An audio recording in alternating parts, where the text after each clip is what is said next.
நாட்டையே அதிர்ச்சியில் ஆழ்த்திய டெல்லி கார் குண்டுவெடிப்பு விவகாரத்தில் தற்பொழுது மேலும் ஒரு நபரை என்ஐஏ அதிகாரிகள் கைது செய்திருக்கின்றனர்.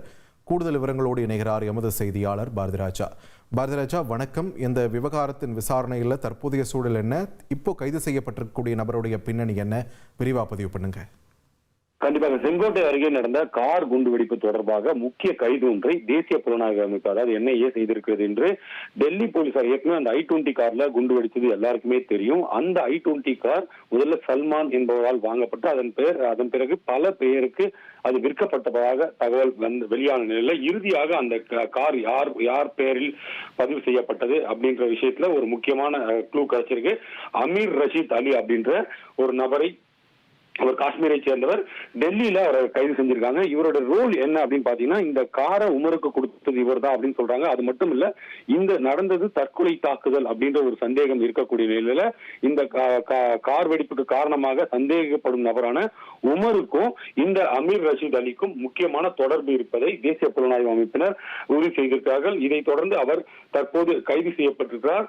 இந்த ஒட்டுமொத்த விஷயத்திலேயே இதுவரைக்கும் தாக்குதலுக்கு பிளான் பண்ணது யார் அப்படின்ற விசாரணை நடந்து வரக்கூடிய நிலையில முக்கியமான நபர் ஒருவர் இப்போது கைது செய்யப்பட்டிருக்கார். இவருக்கு உமருடைய நேரடி தொடர்பு இருந்தது, பல விஷயங்கள் இவரோட ஆலோசனை நடத்துதா அப்படின்னு சொல்லப்படுது.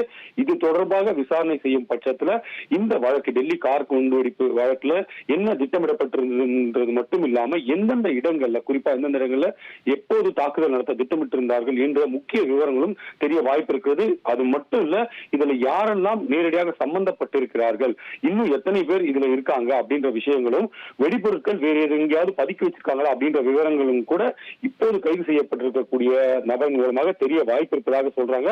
ஆனால் இவருக்கு வேறு நபர்களுடன், ஏற்கனவே அல்பாலா யூனிவர்சிட்டியில் நிறைய டாக்டர்கள் கைது செய்யப்பட்டிருக்காங்க இல்லையா, அவர்களுக்கும் இவருக்கும் தொடர்பு இருக்குதா அப்படின்ற விசாரணையையும் தற்போது தேசிய புலனாய்வு அமைப்பினர் முடக்கி இருக்கிறார்கள். ஒட்டுமொத்தமாக இந்த கைது அப்படின்றதே டெல்லி அந்த செங்கோட்டை குண்டுவெடிப்பு சம்பவத்துல மிகப்பெரிய ஒரு முன்னேற்றமாகத்தான் நாம பார்க்கப்படுகிறது. நன்றி பாரதிராஜா, உங்கள் விரிவான தகவல்.